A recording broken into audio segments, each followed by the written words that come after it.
Hey,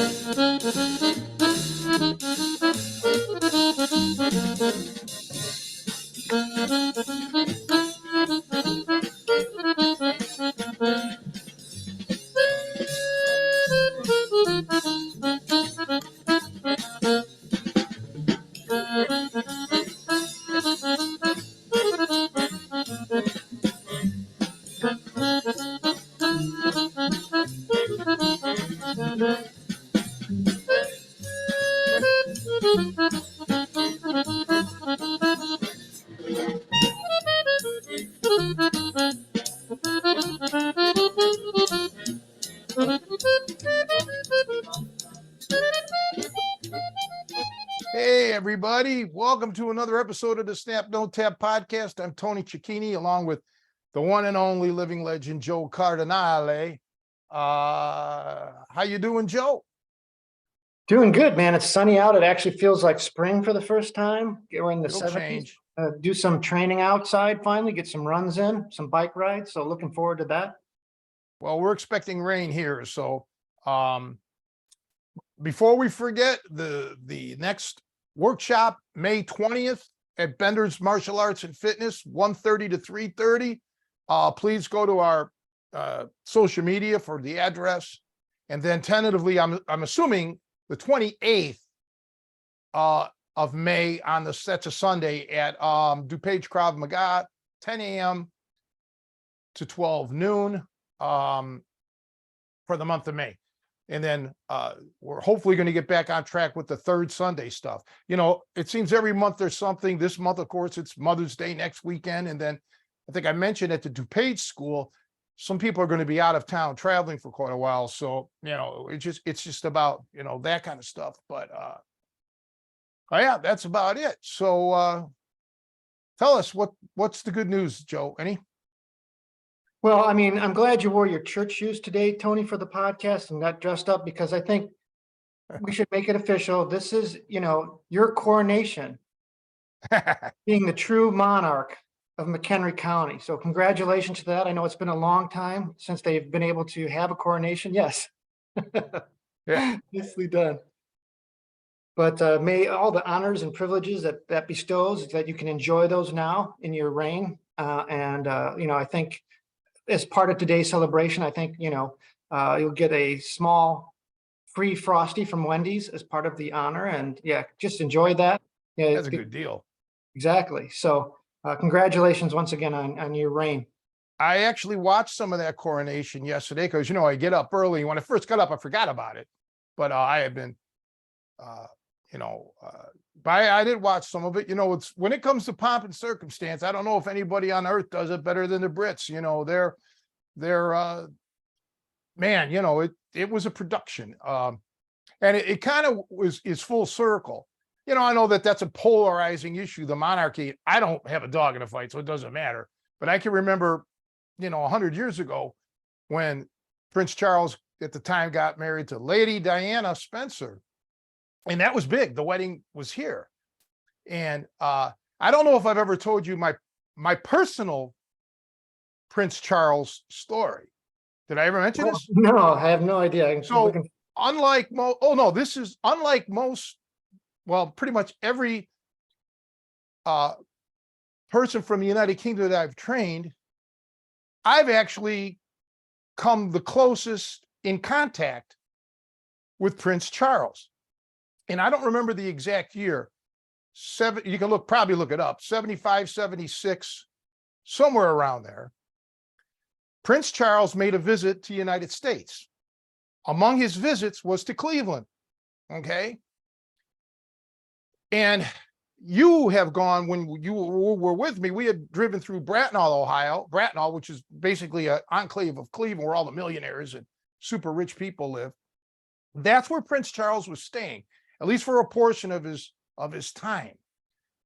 So coincidentally, my grandfather is driving me in his car somewhere. We have to go through Bracknell because he wouldn't drive on the freeway. As we're driving, these are one lane on each side of the road. Here comes Prince Charles in the Rolls-Royce limousine going the other way.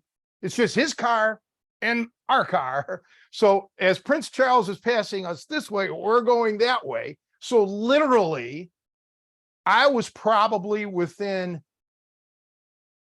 15, 20 feet of Prince Charles as a kid, whatever the distance was between the lanes. So yeah, I actually came pretty close to Prince Charles. Isn't that weird? That's pretty amazing. Did you get a good look at him? No, I did not, because the funny thing is the windows were mirror tinted. So it was, so you could see, but it was very difficult. Nowadays, well, those are special vehicles, but mirror tints are no longer, they're not legal. But then they may have been, because I remember seeing some just regular cars that had their windows tinted mirrored. But yeah, but it's still classic to know that I came that close, to royalty. And then all these years later, I meet you, which you kind of blow that royalty out of the water. So, yeah. Yeah, it's only downhill for now for you after that. So It is, but yeah, anyhow, yeah, I know that it's polarizing, that a lot of people just, I don't get into it because it's none of our business. But my point is, I remember his wedding as a kid, was on, here big time.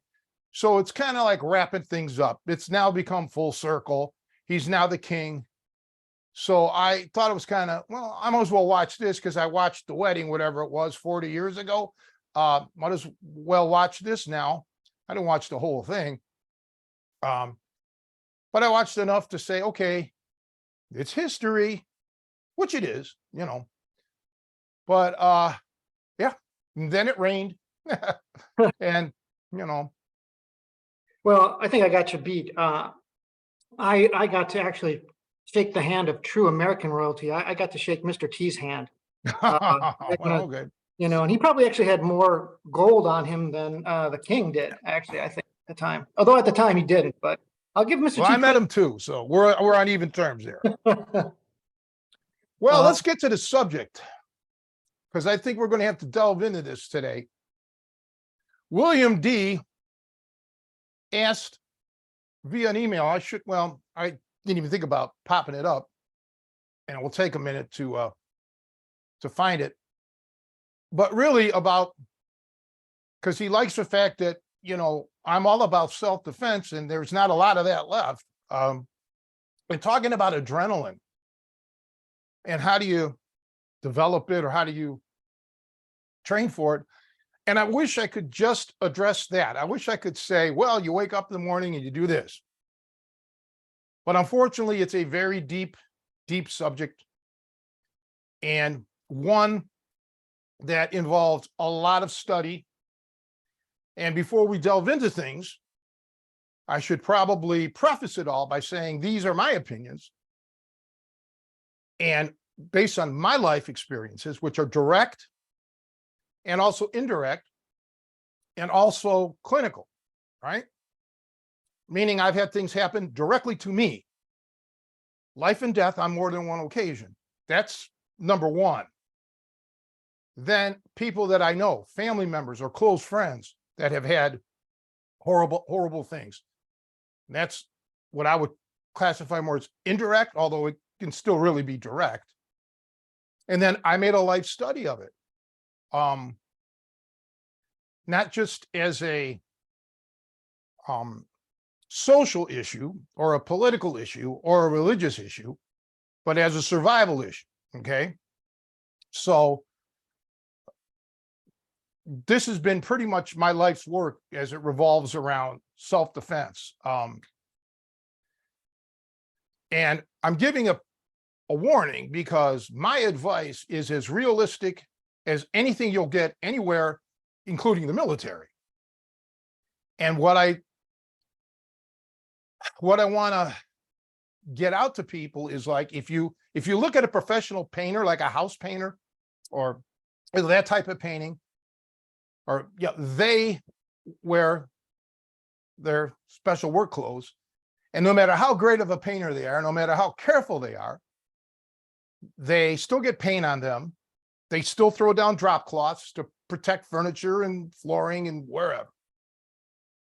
And I bring that up because going through this type of training to deal with your adrenaline is going to stain you. You're going to have issues one way or the other. You're going to go in it one way, but you may come out of it completely different. It may affect you. And I mean psychologically. It could scar you, right? It should change you one way or the other. If it doesn't change you, then that's a whole nother issue that you've got to look into, because it's stuff that not only I witnessed, but it led me down to research more, and you see more ugliness and depravity, to the point where it's hard to look at the human species as the same, okay, as you did before when you lost your innocence. My belief was the innocence was taken from me, but I would still tell somebody it's better to lose your innocence than to lose your life. So it would be a path that may not be for some. They say ignorance is bliss. For some people, maybe that's the way to go. Are you following me so far? Well, I mean, yeah, it's an interesting new dimension to it that I really didn't think about. Because we've talked about similar subjects, but we really didn't talk about the fact that the risk of emotional harm for this kind of training. Even if it's something you volunteer, you gotta be ready for that. And I'm thinking of certain instances, and we'll maybe get to that later, people we've trained with where I think that happened. I still regret it to this day, but it's almost something you have to go in knowing. And yeah, I think the other thing just about the painter and putting the drop cloth down and, wearing the protective clothes is, even if you're a master at your craft, shit happens and accidents happen. And, I hadn't really thought about that, but if you're not, you just have to expect that, things are not going to get perfect, no matter how good you are, which is a lot heavier toll than just getting your paint on your clothes when we're talking about things like this. Yeah. And this may have to be a 2-part episode, because there's so much that you need to talk about before you even get to the meat and potatoes of it. And generally when we're dealing with, let's say, a martial arts school, naturally your first thought is, well, are these techniques themselves going to work? Okay. And in many instances, the answer is no. All right. It doesn't always mean what you're learning there doesn't always mean it's going to work. But it's not just because the techniques themselves are garbage. Sometimes they are, but sometimes it's not training properly, or not getting the best technique, or you not putting enough effort into it. It takes complete self-assessment. All right. I'm assuming everybody listening here has gone to school. Most of us have graduated at some level. And if you just think about those times you were in school, not everyone was the valedictorian. There were the outstanding ones, and there were the people who either didn't make it or barely made it, or some that were great at one subject and not the other subject. So just being in the school is no guarantee of success. Okay. Like somebody always, the thing is, with med school, no matter what, there's always a doctor that graduated bottom of the class. And it's funny, but it's true. So sometimes, even if you're in a great quote unquote school, doesn't mean that you're going to become great either. All right.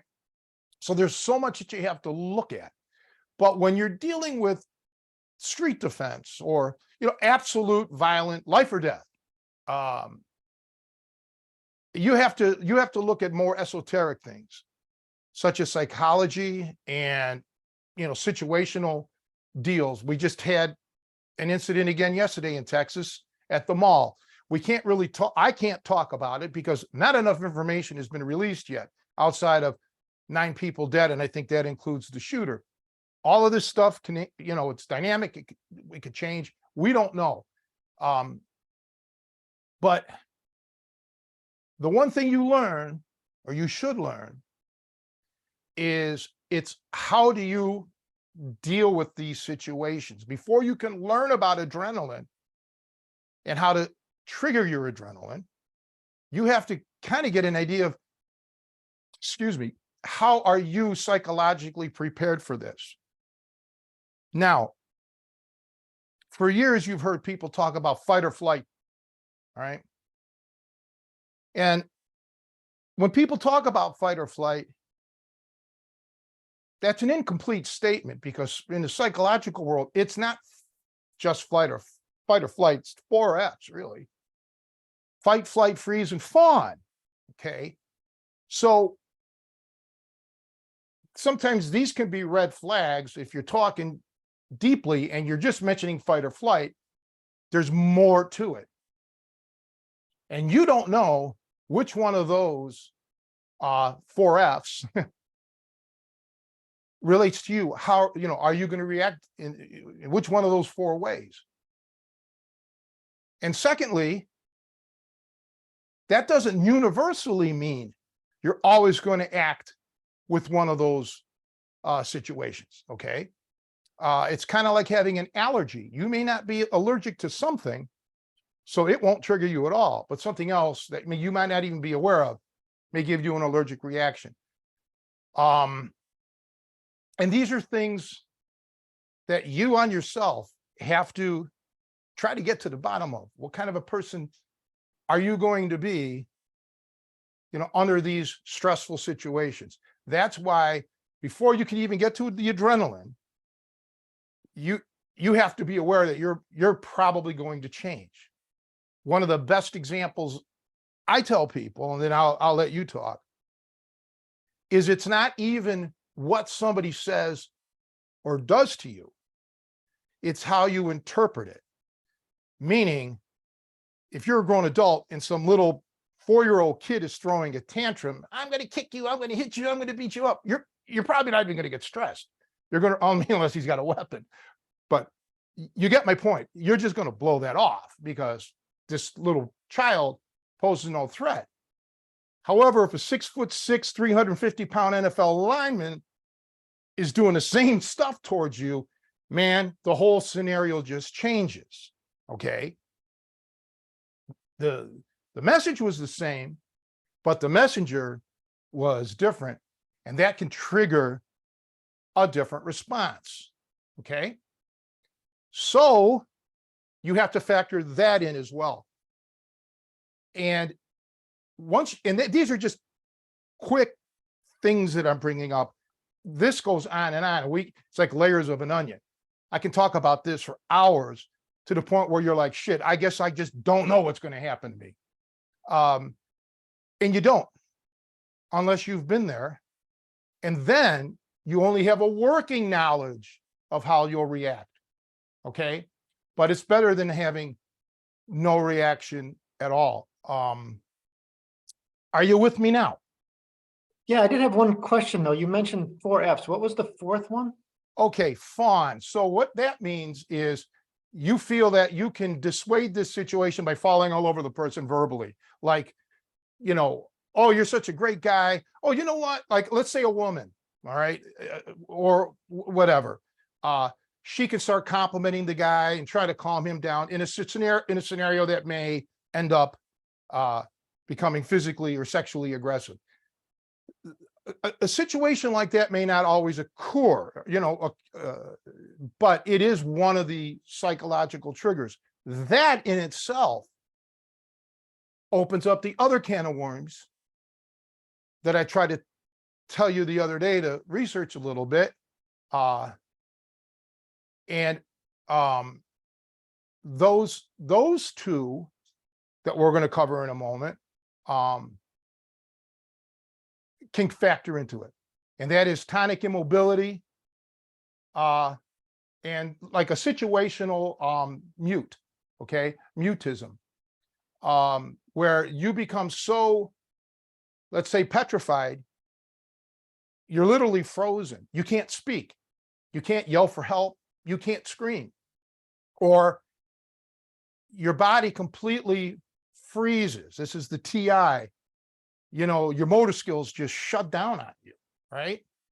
Now, no matter how well trained you are, if that happens, you're toast, okay? These are legitimate things. It also exists in the animal kingdom. And a matter of fact, researchers have done a lot of study with the animal kingdom, especially with the tonic immobility or immobilization. But they have been studying it in humans. These are factors that I doubt most martial arts schools are even aware of it, let alone teach it in, you know, but you have to be aware of it.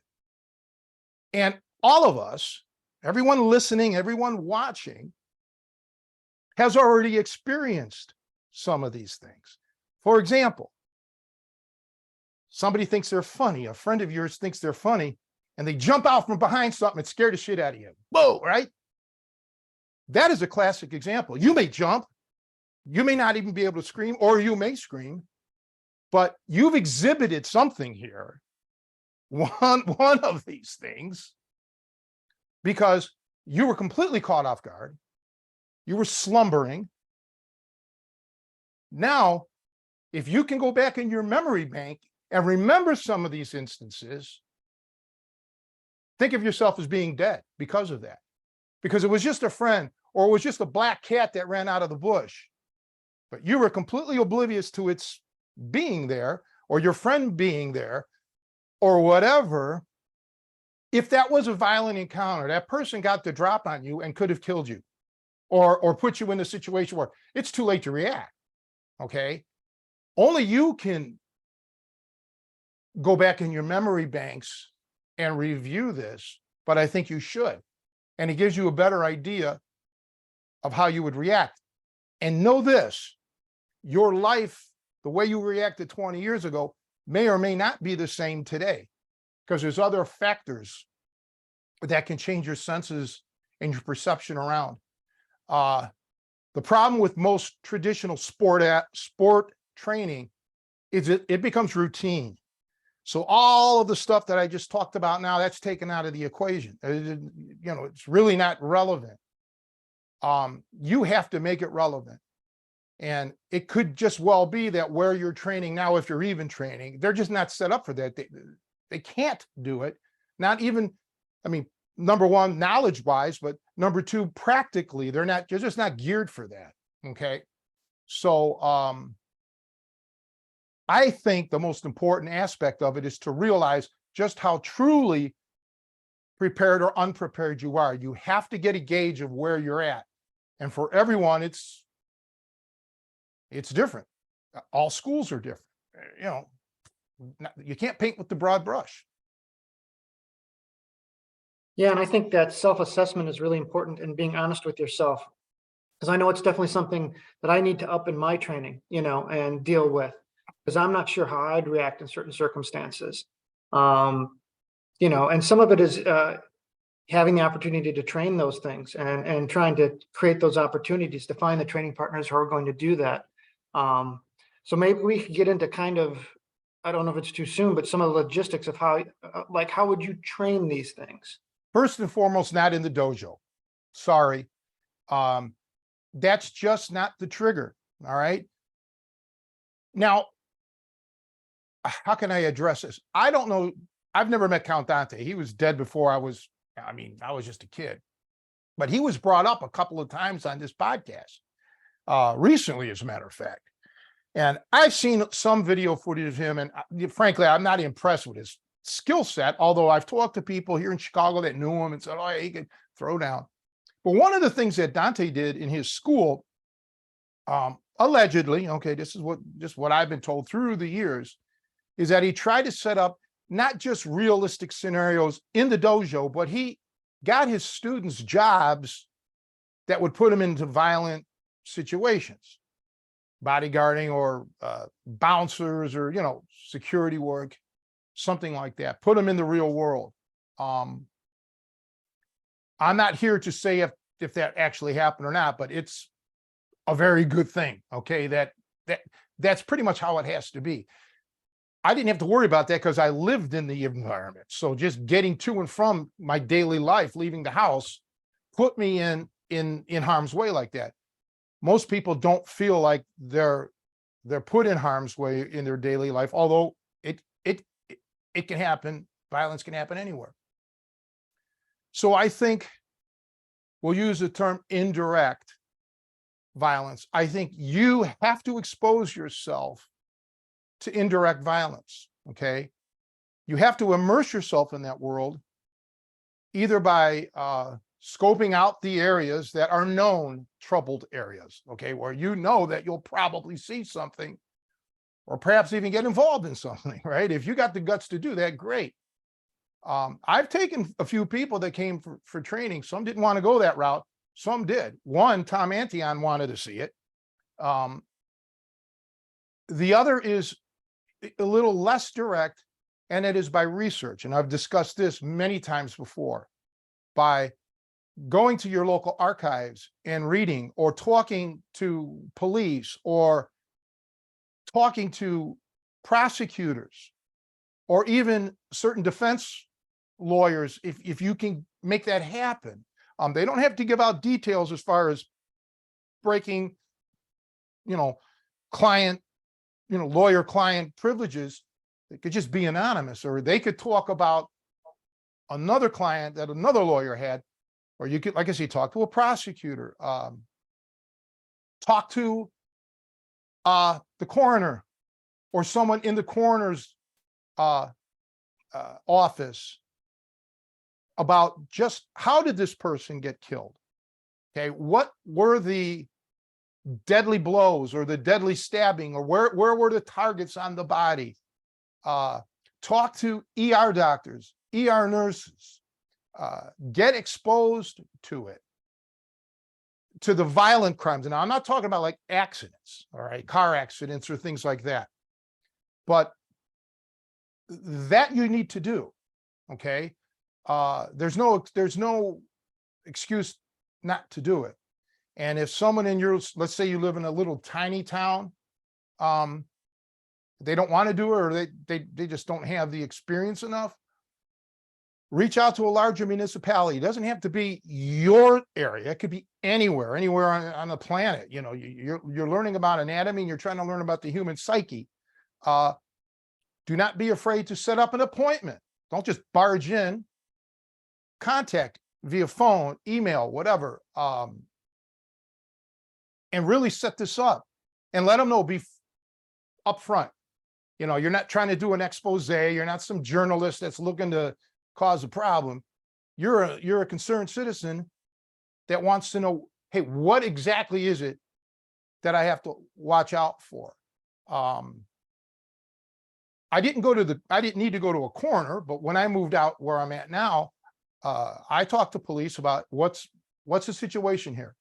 Normally I would have done that before I even moved, but we had to move instantly. Basically, I just had a matter of weeks to get out and find a place. But right away, I talked to a police officer to say, hey, what's the situation like out here? Okay. I told him who I was and blah, blah, blah. And what is it that I need to look out for? So I kind of got the lowdown. And then when I went to other communities that are around here, I asked the same thing. Give me the dope on what's going on out here. So before you even, like I said, think about going into adrenaline situations, you've got to know what is it you're actually training for. What are you preparing for? For example, carjackings. I'm not sure there's ever been one out here. Of course, in Chicago, there is. So that's a situation that you have to prepare yourself for. You have to train for, if nothing more than the awareness of, I'm in a situation, or I'm in an area now where I can't let my guard down, even if I'm in my car, because anything can happen. I remember many years ago when I was a kid in Cleveland, and I'm sure I mentioned this to you when we were in Cleveland. when we were driving through what was then known as Liberty Boulevard, now it's known as Martin Luther King. When I was young, this is before I was even able to drive, some of the bad guys, now for those who don't know, it's like a giant long boulevard. It was actually built by John D. Rockefeller. He donated the land and all of that, the famous billionaire in Cleveland there. And so it's very scenic. They have sculptures, they have trees, they have bushes, they, you know, cultural gardens. And what would happen is in the middle of the night or dark, they would take the manhole covers off.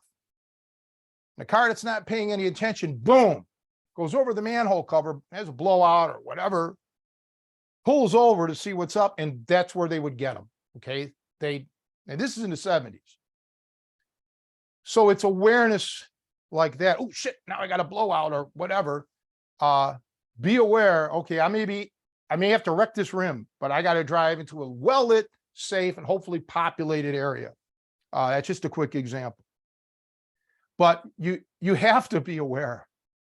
You have to be aware anywhere you're at. So it's best to go to the people that have more experience than you, more experience than your martial arts instructor, you know, people whose job centered around that community, and, you know, they can give you some insight.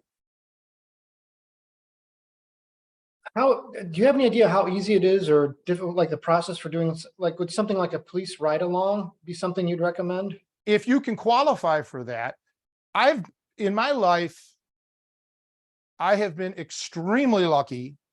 Well, I'm social. Okay. So I go out, you know, and I've met a lot of police officers and became friends of theirs. Right. So I was getting an earful all the time. Right. I've got more stories than probably a guy that's been on the force for 30 years because I've known so many police officers, dated 2 police women in my life, you know, so I was able to get that kind of insight. So that's one way of doing it is if, let's say, you know, that a police, and don't make the jokes about Dunkin' Donuts, but whatever, if you know that the cop is at Dunkin' Donuts, start going in there, buy him a cup of coffee, buy him a donut, and just talk. Okay. Through the years I've trained, you know how many police officers I've trained of all different municipalities. We've had some on the podcast and I hear their stories. Okay. And because they trust me, I get the unfiltered stories, you know, I get all the good, bad, and the ugly of it. So it's becoming for you to become familiar with these people. And again, if your local municipality where you live is small or whatever the reason is that you can't get through to them, try another one. All right. If you have absolutely no idea what really goes down. So you got to do a little bit of canvassing, man. It's salesmanship in that regard. Get to know these people. And my advice to everyone is don't come in like you have an ulterior motive. Just be really candid. I don't know what life on the streets is really like. I want to learn. I want to know something. If possible, volunteer, you know, see what your local police department has or needs, you know. Again, the more you're seen and trusted, that's a big thing, because there's a lot of weirdos out there. The better off you'll be. But again, there are a lot of weird people, always have been. Okay. Nothing new, not a new phenomenon. So many police might be a little I'll have to use the term gun shy. They may be a little gun shy to just like open up to you. They got to get to know you. So it could be a time consuming thing. Yeah, and I guess that's a good point, is don't take that personally if they're a little guarded, like you said at first, and standoffish, because like you said, who knows what they're dealing with. And I'm sure there's got to be some cynical, you know, the things I've heard about it is, you know, obviously 8 hours a day or more, they're dealing with people always trying to bullshit them or lie them, you know, or whatever. So I'm sure they got to become kind of cynical. And if you kind of out of the blue start to, you know, approach them, you know, it could be awkward and not to be discouraged. But like you said, I think actually the volunteering is a great idea. Because that's a great way to get into the, and obviously you're helping too. That's another thing too, is you're actually contributing if they need help with something. And I don't even know what, they would want for volunteers, could be some simple things helping them out, but that's a great idea.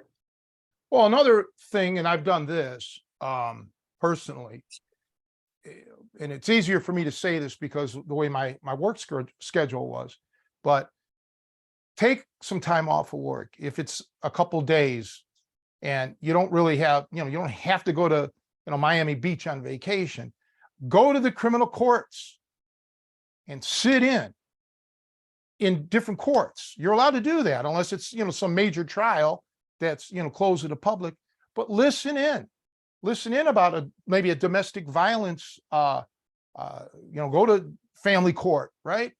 Or go to a criminal court where you are going to hear details of the robbery or the rape or the shooting or what have you. Do it. I think everybody should do it. Now, it can be hair raising for you, even if you obviously have nothing directly involved into that, but you may again expose yourself to hear or even see things that you don't want to hear or see. Okay. I've gone to court with friends, as support. And you get like this, just hearing things, and seeing at times human beings' raw emotions. But if you want to be fully invested in this and learn how to control your adrenaline, well, this is probably a safest way of exposing yourself to it. And ask yourself later, how did you feel when you heard what the judge said or when the plaintiff or the defendant had to say? How did you feel? Or when you saw the evidence, how did you feel? What was your reactions? This is a good way to gauge things. Where do you stand? Whose side are you taking? Who do you believe? Because let's face it, in some self-defense situations, it comes down to a process where you have to analyze this person's motives. You may not know this person's, like a road rage, or something, or just a disagreement that may escalate. You've got to develop your assessment skills. Whereas if it's a stick up or something like that, you pretty well know, okay, the guy's drawn on me, we don't have to assess anything now. So this is all part, or should be all part of your training. So this is directly to William and everybody else that's listening. These are some things, that you can do that should be free of charge, shouldn't cost you a penny. What about some other training things that we've talked about a little bit about in the past, and I want to circle back to, like visualization? Well, you have to know what to visualize. So again, this is the precursor to all of that. We just had that incident on the New York subway where a guy choked a man, put a chokehold on, and he perished. Chokes have been around in wrestling for 2,000 years, right?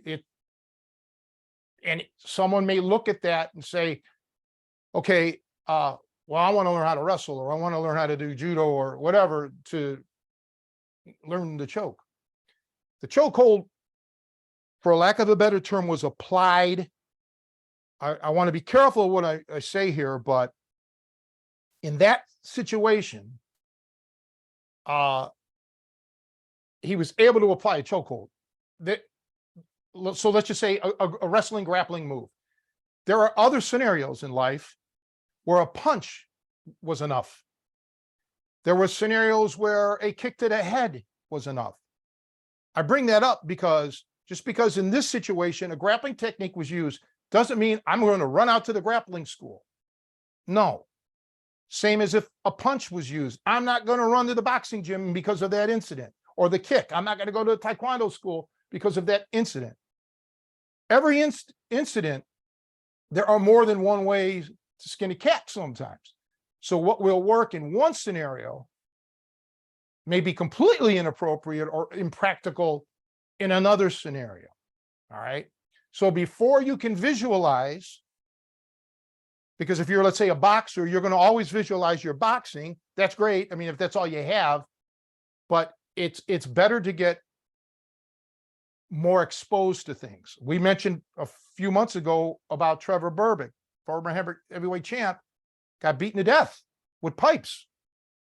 You know, I mean, I don't think he had to learn too much more about boxing. He knew pretty much what, you know, he was as good as it came at one point as a champion boxer. But in that situation, unfortunately, it wasn't enough. So I do believe in visualization. And I was able to visualize and even my experiences were limited to what I've witnessed and experienced. But at least I had that to go on. I knew from a very early age, the Kung Fu theater stuff didn't work. Okay. I saw really what went down with the multiple assailants and the weapons and so on. So I had a taste of it, right?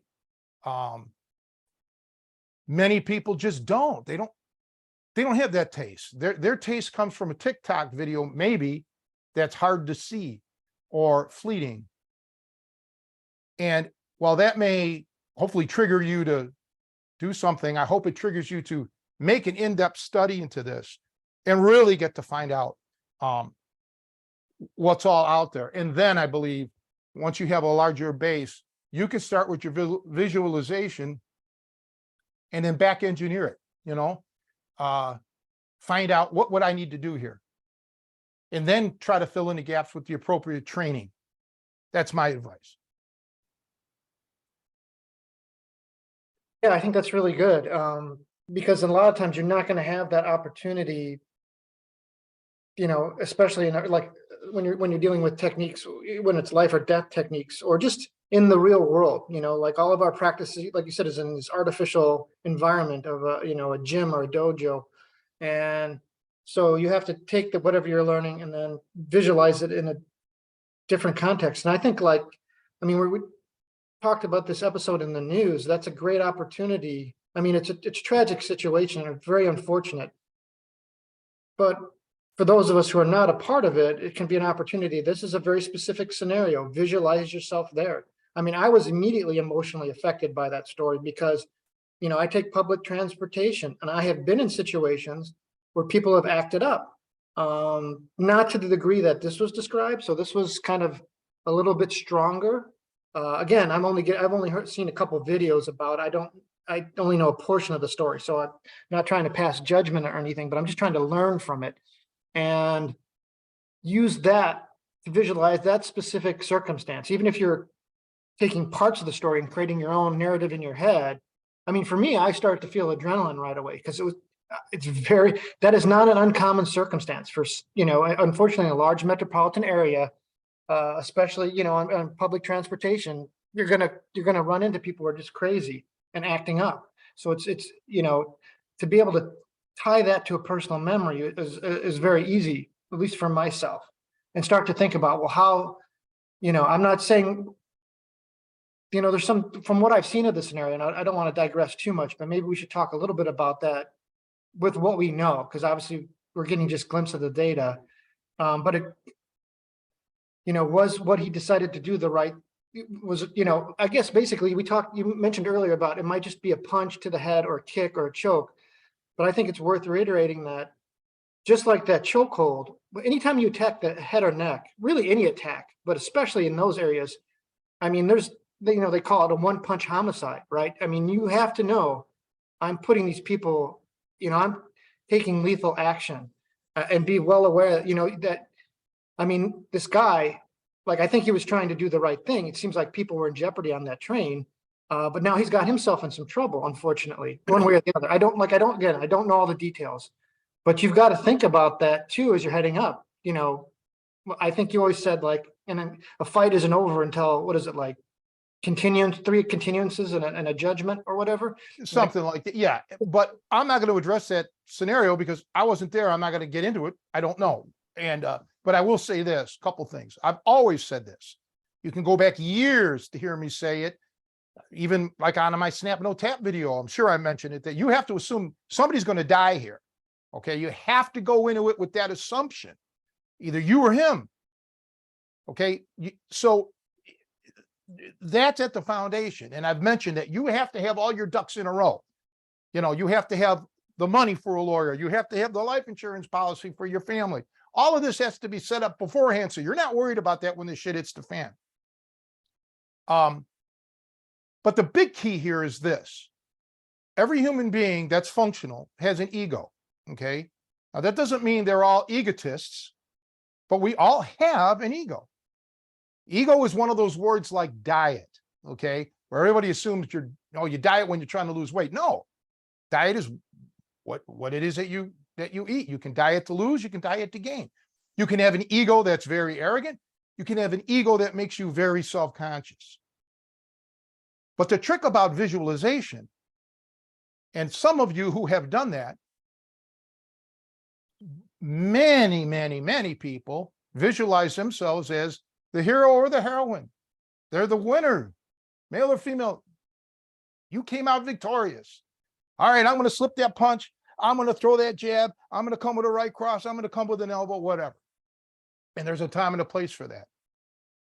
Start visualizing yourself as the loser. You're the one who gets your ass kicked. You're the one who can't get out of this situation now. All right. And you're the one who is going to lose your life now. Okay. This is creative visualization. This is going to get, and this again is directed toward William and others.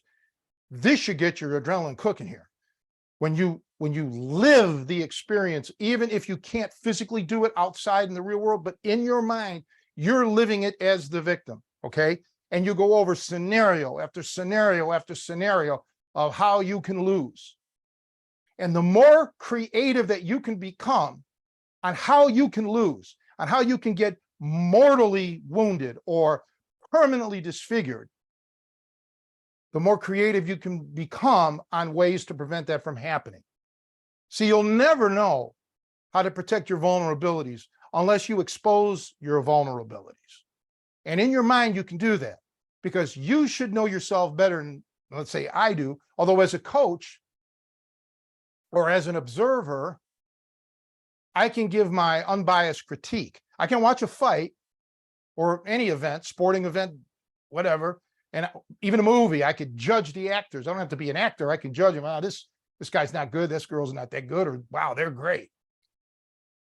But you can get in your mind and work yourself over. I can't do that. I can't get in anybody's mind. All right. You can. So I would start suggesting that everybody starts looking at how bad they can get their ass kicked to the point of death and do it repeatedly. So you don't have that ego where you think you're invulnerable, because we're not. Because remember what I told you earlier today about when the friend or the cat jumped out and startled you. If that was a gunman, let's say, or a stabber or something, you could have been dead in that instance because you didn't have a reaction that was appropriate, right? Run those scenarios by yourself, okay? Do it and say, yeah, I am vulnerable, okay? And we all are. Don't let anybody kid you that they're not. Probably all of us have gotten by at one time or another by luck. And I've heard all the cliches. Well, I make my own luck. That's a cliche too. All right. Sometimes it's just the way things go. All right. Odds were for you, odds were against you. But always think of the worst case. And you'll never cover every case. You'll never do it. It's not possible. But it'll broaden your horizons, and you will start to see just how vulnerable you really are. All of us are. Well, yeah, awareness is never 100% perfect. Even for, I mean, it's something we all need to work on, and that's almost a separate topic. I think we've covered it before, and it's worth revisiting again. But it's one of the things outside of physical techniques and conditioning that is equally as important. And so it's just worth reiterating here. And like I said, it's something that I see. You should be self-aware enough to realize how often was I just in a daydream? Did I just walk down the street for the last few minutes and not even realize that I passed this distance? All those are opportunity or vulnerabilities, I should say. So that's just something else to think about. I think everybody has to constantly try and work on and be aware. Are you more, introspective and introverted, where you're lost in your head? I think, like, I have a friend who grew up in similar circumstances to you, not as bad as you, but he grew up not too far from Humboldt Park in the 70s. And there was gang activity and violence. And it changed him. It rewired him. And in some ways, he almost has like a superpower, and he hates it. It's funny. I've had long conversations. I'm sorry, this is a digression. It's a little off topic. That's all right. I was amazed at how he could just pick things up. We'd be driving down the street and he'd be like, "Oh, that's such and such person." Like, we'd go 35 miles an hour, and he would recognize cars from people he knew just flying by. I didn't even know. It was like, "Oh yeah, I think there was a car parked there," but he knew whose car it was. He'd recognize people's cars he knew. Or one time I went to visit him at his house. I had an old car. I got it fixed up. It had a big engine. And I pulled up down the street a couple doors down from his house. He was already outside the house to greet. I never called him. This is, pre-cell phone or whatever. I just got the car fixed, and I was driving. I'm like, "Oh shit, this guy's Joe Martinez. I'm going to drop his name. I'm going to drive by his house. This is my high school buddy." He was outside the house to greet me before I was getting out of the car, because he heard a car he didn't recognize on his block. He looked out the window, and he said he actually is down on himself, because he says, like, when he's meeting people at parties or whatever, he's often distracted by what's going on around. He can't focus on the person in front of him. So I'm like, no, you just need to work on, like, it's in some ways your hyper vigilance. And he says it comes from being a kid, but he was always, who's around that corner, who's on that porch, whatever. He was constantly, and he's a little guy, he was afraid, and it was a violent neighborhood. And so it rewired him in his behavior. But it's funny, because I've had to talk to him about it, and we disagree. I'm saying, in some ways that's something I aspire to be that aware of what's going on around me. You can work on that, and we've discussed this on here too before, or maybe on one of my Facebook videos, about just doing it in your own home. How well do you know the room that you're sitting in? Okay, I mean, literally down to the minute detail of, well, there's a coaster sitting over here or something when you walk out. All right. A good trick that you could do, or a good test that you could do, if you live with somebody, is have your friend, your spouse, you can even do it with a friend if you don't live with anybody. Have your buddy come over and go into one room, and have your friend or partner go into one room and just change something around. Not drastically, like moving the couch to the other side of the room, but something minute. You walk in there, you got 15 seconds to walk in and walk out and figure out what it was. Your awareness. Okay. This is a great way to test how well you even know your own house. Now, if you don't know down to the minute detail in your own house, well, how good are you going to be in a real world scenario where you have to quickly and almost instantly make an improvised weapon? Okay. Back in the old days, when you could still smoke in bars and shit, I wasn't a smoker. I would do a cigar now and then, but there was ashtrays, right? So you always that's one of the things you look for, an ashtray. You look for a pool table, okay? Because then you have other objects that either you could use or somebody could use against you. You look for beer bottles, or bottles of some sort, then you look for whiskey glass, like mixed drink glasses, shit that can be used as a weapon. You look at the chairs. Okay, do I have access to a chair in case somebody pulls a knife and I can use the chair as a barrier, or clock somebody with it? Whatever, on and on and on. You have to make these decisions, these perceptions, super quick. Okay. so the best way to start is where you work, where you live, or where you work. Look for the differences. So yeah, I'm with it with your friend, because we all had to do that. And even older people, like World War I era, and certainly World War II people that were still alive in my neighborhood growing up, they had to learn to adapt to that. They had their senses, going at times where, and that doesn't always mean that your senses are correct. But I believe it's better to err on the side of caution than neglect. There's no excuse for people not to do it. Many times it just comes down to either laziness or, for a lack of a better term, ignorance. Like, that's stupid.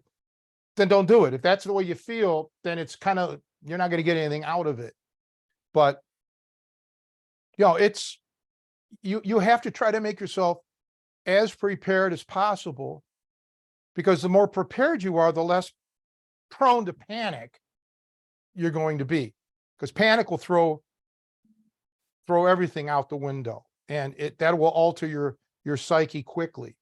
And everyone at one point or another, again, normally functional people, have been in episodes or situations where they probably panicked, okay? For whatever the reason may be. It doesn't have to be a life or death situation, but you panic over something. So, you have to know how to, control it and deal with it. So there is a lot of stuff, like pre-law school, pre-med school. There's a lot of stuff that you have to do to prepare before you can even start your physical training. Okay. And, we've had a variety of martial art guests on here that have done, a lot of different styles. Some empty hands, some weapons, some combination of both.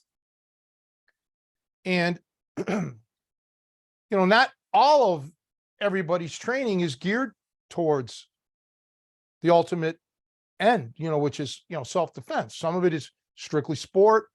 Some of it is more health related, like just exercising, like, formalities. But when it comes down to the science of learning self-defense, I think the first art that you have to study and master is the art of acceptance. You have to learn to accept, I'm in this situation now. And you have to accept that during that situation may not be going your way. That is not the time, when you're in the shit, to worry about how this happened, whose fault it is, right now, or what's going to happen later. You are truly living in the moment. You have to accept that. Okay. You have to accept that your particular training has never put you in this exact position. All right. Because the world is so different. There's so many variables. You probably cannot cover every single possible scenario. So accept that. But hopefully you'll have the MacGyverisms going in your brain. You'll be able to improvise. Like, this is why I always talk about improvisation. You have to have that root knowledge to be able to improvise. And you have to be trained specifically to improvise. Okay. But before you get to all of that, you have to accept, okay, this shit happened. Now what? Now, where do I go from here? And it has to happen like that normally. Okay. If you have time to think about this, well, you're lucky. Maybe you can plan your escape or whatever the case may be. But I've had so many people through the years tell me, I can't believe this happened. Why me? Yeah. You have to know that it can happen. Okay. You have to accept that fact. And that's in everything in our life. Okay. Not just a violent encounter, but a faulty relationship, or just you lose your job or something. Yeah, it's a shitty thing, right? It is. But You got to cope with it instantaneously sometimes, especially in a life and death situation. You may only have split seconds. So this is something that I really wish people would focus on if they're not. Hopefully many are. And I think in my personal life, religious people and martial artists tend to fall into that problem area because they feel that, well, I pray, or, my priest or my pastor or my reverend, my minister, I talk to him or her, and, I don't understand why this is happening. Why did God, do this to me? Same with martial arts. Oh my, I trained I can't believe this. Well, oh my goodness, I didn't prepare. You just have to accept that the answers most of the time isn't out there. The answers to this stuff is inside of you. Okay. So you got to turn within and use your own noggin to, figure this out. And sometimes figuring it out might lead you to the right external source that you need to go to. But it all has to stem from you. Okay. Now, that's just how I look at it. I've been looking at it like this my whole life. So to me, it's more common sense, but for others, it isn't. Just like if you put me in a cooking class right now, what's common sense to most people in the cooking school is going to be like, man, I don't know anything about this shit, So, it's all where you're at in your place in life. But I accept my limitations. Okay. That's why I won't play music anymore. I know that I've accepted the fact that I can't play like I did. Okay. I accept that. So yeah, this is my take on all of this stuff. And I know a lot of people sometimes cannot accept cold hard facts, and there are things in my life that were hard to accept. Okay. You just have to overcome that. Make sense to you? You understand where I'm coming from, Joe? Yeah, and I wonder how much you mentioned disbelief, and I can see that as a natural, like, again, you grow up in it, you see it all the time, you almost expect it to happen to you. But if you don't, if it's not common, or if all you see it is indirectly, so something you read in the paper or something you see on TV, when it's actually happening to you, it's not surprising to me that there's a moment of like, this can't be happening. This isn't, and that maybe is connected to the freeze aspect, of the 4 Fs that I think I know what you meant. Or the tonic immobility. Maybe you just like you're frozen by this. What?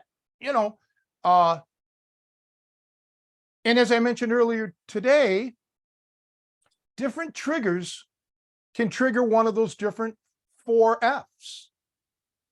Okay. When I found out that Kevin got killed, oh my goodness, I had to literally pull the car over. I was driving my car. I heard it on the radio. I saw it on the thing, on the phone. I had to pull over. Okay. That was a completely different reaction than I would have in a physical violent encounter. The reason being, the physical violent encounters have happened to me, sadly, with regularity throughout my life. And I'm trained to deal with that.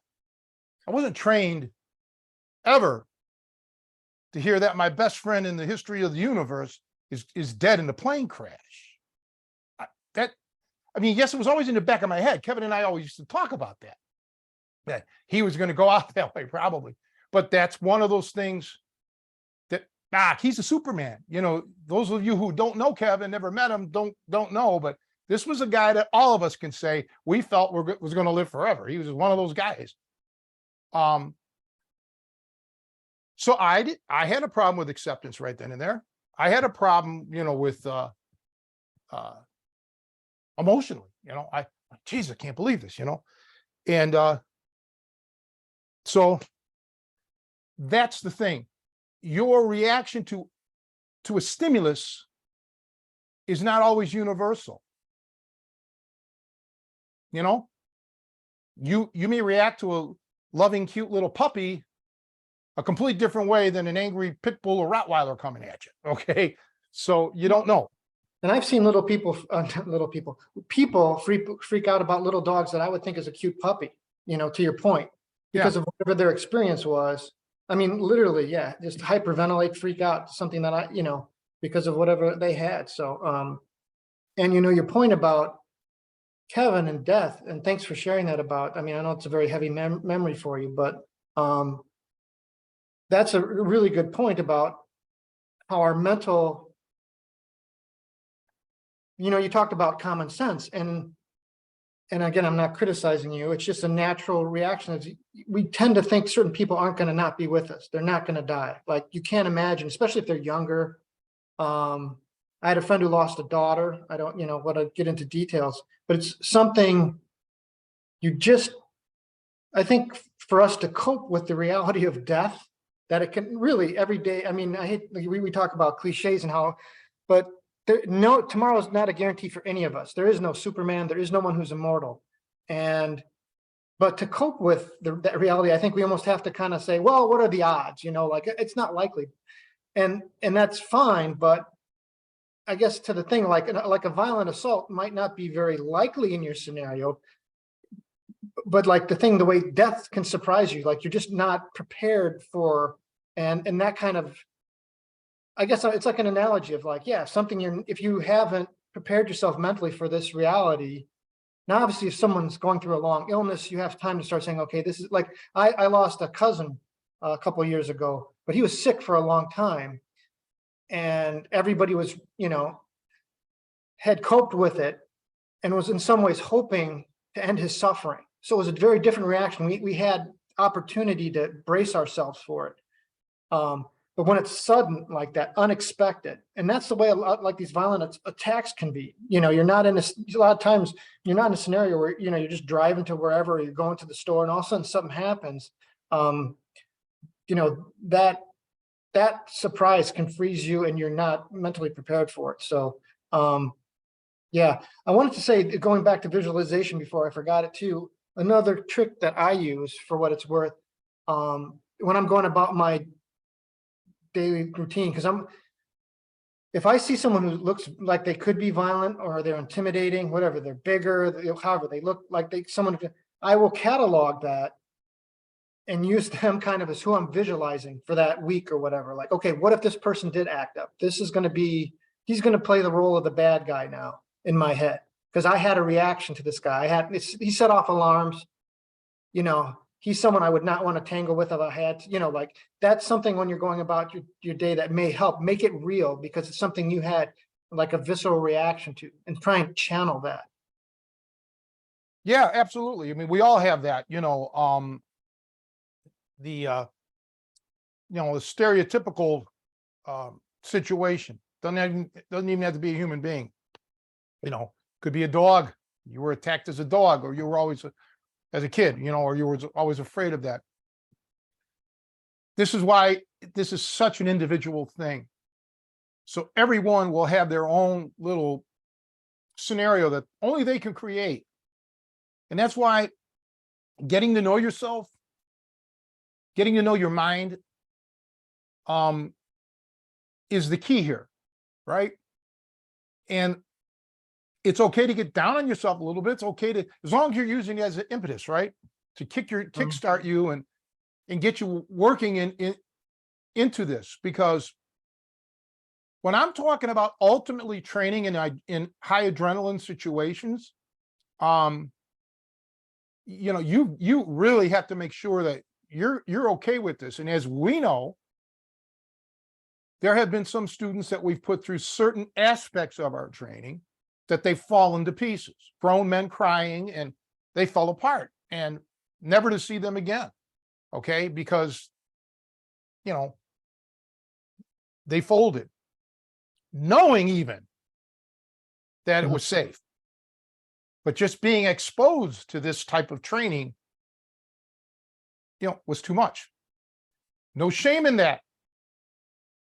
That is a learning point. That is a very good thing, that now they know, here are my limits. And then you can adjust your life accordingly. So for example, a person like that would probably not be the hero. All right. They would probably be the type that would just stay out of it. If you discover that that's you, that you have to stay out of it, then practice ways of being in it while being out of it. Be the person that has 911 on the cell phone programmed in, so you can be the witness. Be the one that can practice surreptitiously taking video because you don't have the ability to physically get involved. Okay. These are things that you can do. You can easily practice these techniques, right?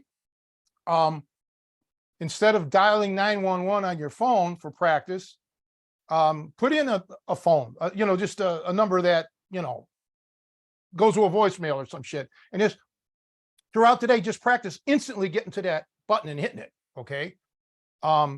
So you can react without thinking twice. So this is good. These are ways that you know your limitations. Okay. It's all within our power to do. This is training without having to be in a dojo, because you're not going to do this in a dojo. As again, your instructor probably doesn't know these techniques, or they're not geared up to do it. But when we get to the serious training, and I've talked about this till I was blue in the face about, don't even be in the dojo. You want to train outdoors. You want to train in the middle of snow. You want to train on ice. You want to train in a rainstorm, on a bus or in a car. You want surprises to happen to you. Okay. And many times there has to be a confederate involved in this. Okay. And I don't think today's the day to address some of these real heavy duty training techniques that happen far, far, far away from a dojo where you're expecting something. Because people should have a lot of homework to do now before that ever happens. And I mean, a couple of 2-3 years worth of research and training. This is not a quick fix. These are not things that you can be shown once and they're going to really stick with you. You have to go through it and repeat it, over and over again. This is where the trauma can happen to you.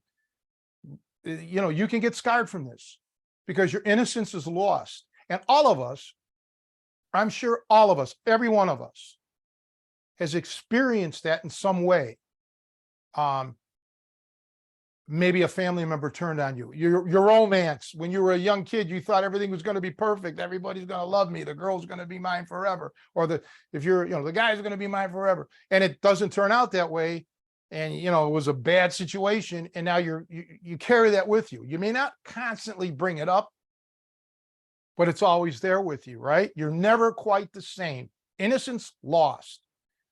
Well, for many people that may be embarking on some of the stuff that I mentioned today, it may become innocence lost for you. All right. And so you have to do this at your own risk, at your own peril. I'm not forcing you to do it. I'm just telling you, you're never going to know what really can happen until you really dive into it. Okay. And it's just difficult. It's trauma. Do I wish I saw and had what happened to me and others in my life? No, I wish I never had to see that. Has it affected me? Absolutely. In every aspect of my life, it's affected me, right? There's not an aspect of my life that it hasn't drifted into. So it will change you. And that's just a warning. Again, I have to reiterate that. You mentioned earlier, and I forgot exactly how you said it, but about the bad guy, maybe, and how, you're visualizing now. For me, if somebody would ever be super nice to me, here's $5,000. I'd be like, what's up with this guy? What's his angle? What's he going to do now?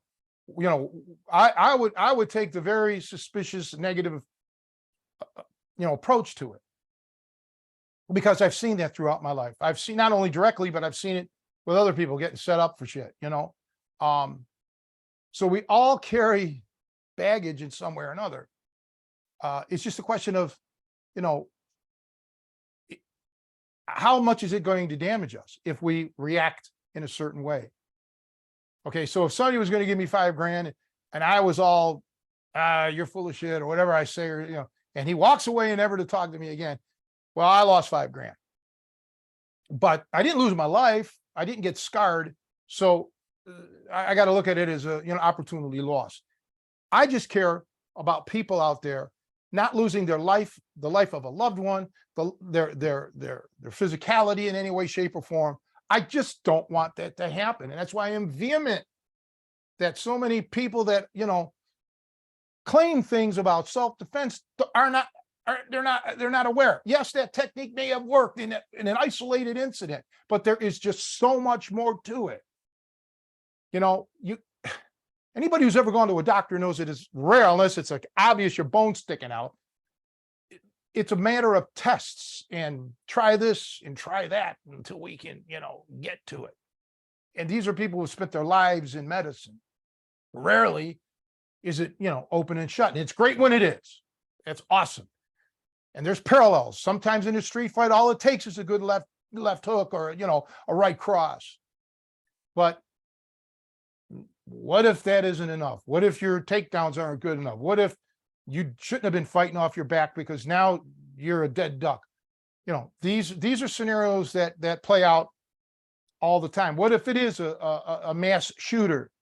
And now no matter what physical skills you have, it's irrelevant because he's 40 feet away. You gotta get out of there, or you gotta do something appropriate. Okay. This is the preparedness that you have to be ready for. And the biggest thing is you have to be prepared today. This is the day I might lose my life. Okay. This is it now. Shit or get off the pot. It's not a good scene to be in. And I was in an extended, I'm going to lose my life scenario. And what I mean by extended, one that dragged on for well over an hour. I don't remember now exactly how long, but an hour and a half. When I was in an airplane with Kevin and we were initially going down, this was it.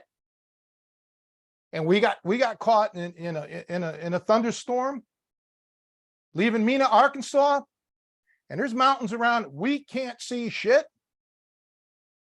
And Kevin wasn't instrument rated. He was strictly VFR at the time. Later on, he became instrument rated.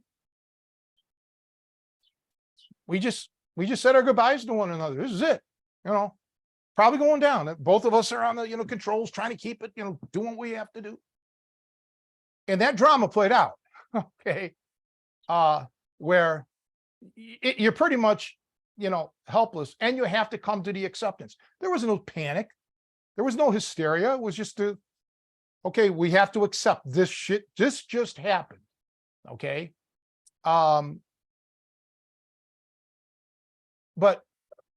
how would you react? I'm not asking for an answer because you don't know, because you weren't in that. But there's going to be other circumstances, hopefully not, but there could be that I would be in that I won't react the same way. Maybe I will panic. Maybe life's changed me so much now that I will panic more, or maybe it went the opposite direction and I just really don't give a shit and I'm hoping for the worst, right? We don't know. But when it comes to other shit that I put myself through, at least I put myself through it. I studied it, I researched it, and I know enough to say what that person is espousing is garbage. That isn't going to work. What you need to do is find out what your limits are. What are your limitations? How far can you go? And we've had guys come through the gym that there's been volunteers that wanted to get choked out, unconscious. They wanted to feel what it was like. And there were certain guys that came through the gym that knew how to choke, but couldn't do it. Couldn't choke somebody unconscious.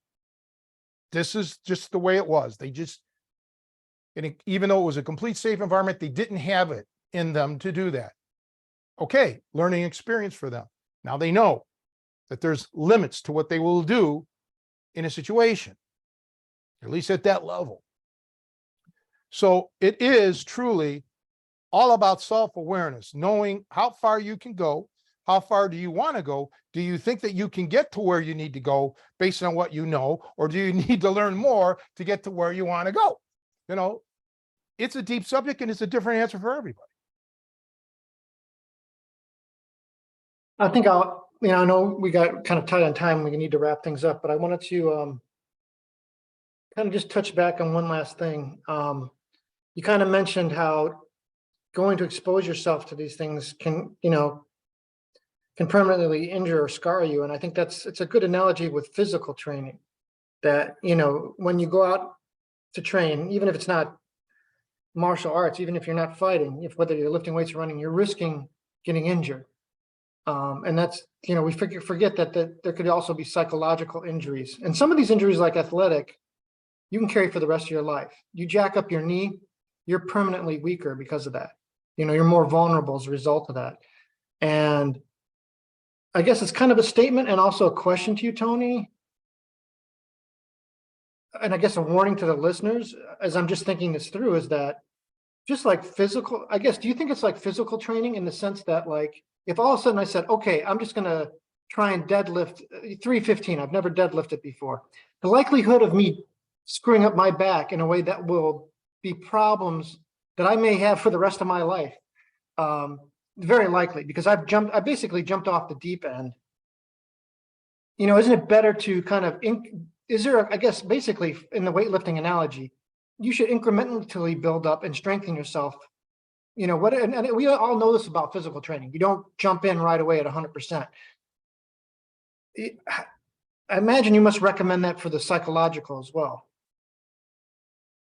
I do, a progressive, but in the real world, that 315 pounds may be thrust upon you. Okay. Mm-hmm. You have no control over what some maniac is going to do. But yeah, in this training, that's why I said, you have to pre-train before you can get into the meat and potatoes of it. You have to condition yourself, your psyche, your psychological aspects of it, to dealing with this. And once again, it's not easy. And you're not going to necessarily learn this from somebody on a YouTube thing, even though we're on YouTube. You've got to physically go out there and do it.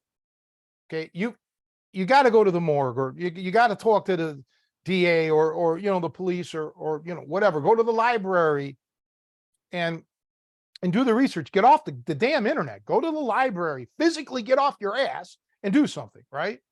And if you live out this area, Greater Chicagoland, go to the downtown Chicago library. Okay, go through all the rigmarole that it takes to do it. Take the public transportation if you want, or drive, just so you can kind of expose yourself to the scenario a little bit, right? All I'm saying is the options are there. They're out there, okay? And it's up to each individual to do it at their own pace. So for you to get from 200 to 315 on the deadlift may take you a year. Somebody else may never get there. Somebody else may do it in 6 months, right? It all depends, right? We're all different. So how long is it? That's why when I said earlier today, this may take you 2 or 3 years. I don't know how long it'll take you, but I want everybody to get out of this instantaneous thing. Shit doesn't happen instantly, where, unless you are literally thrust into it, and then that's bad. And if you weren't prepared for that, now you may spend 2 or 3 years in therapy, right? So either way, you're investing some time. So you have got to make this a lifestyle. You have to make this a total commitment, because once you're exposed to stuff, it's going to be with you the rest of your life anyway, right? Unless you have, such a poor memory that you forget everything, but it's going to be with you. So you might as well continue on and learn more and more and make it, make it a life's work.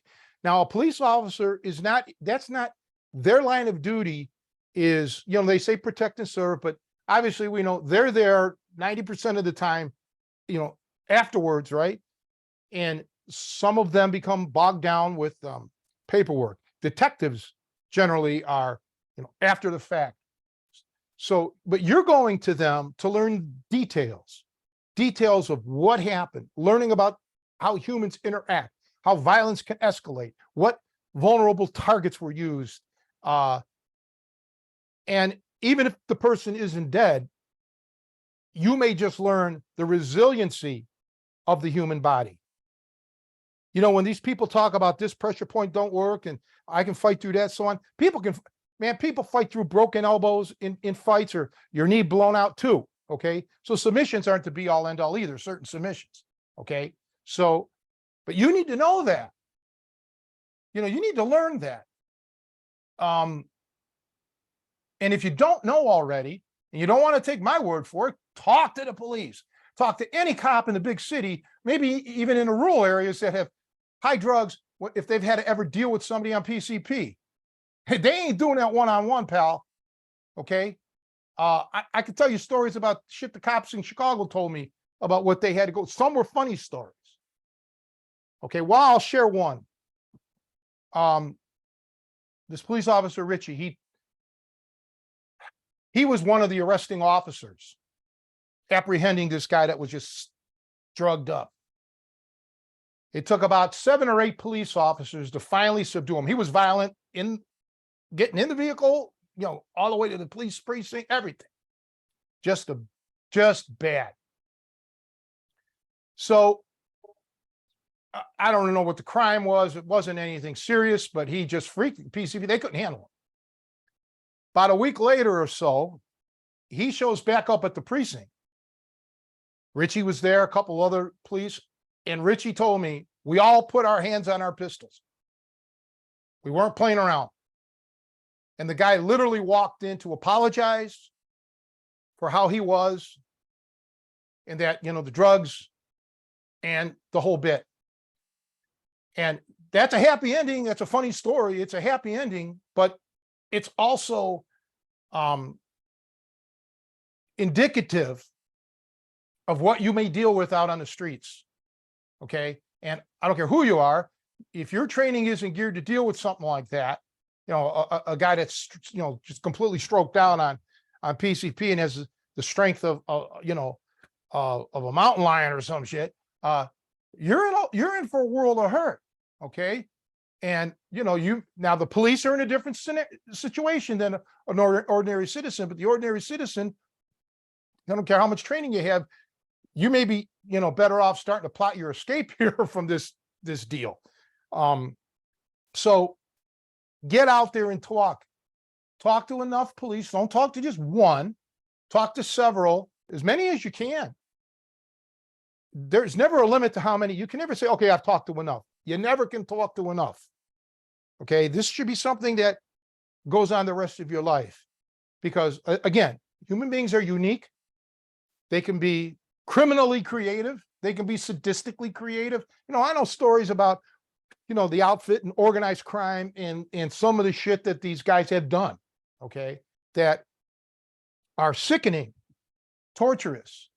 Now, it may never happen to you because you don't cross these people. You're not in their, in their path, but there's people out there functional that you may not even know. You may have even been around them and fully unaware that are functional, that have this level of sadism that is incredibly twisted. Okay. And it's out there. And if you don't know about that, you could be asking for a whole world of shit.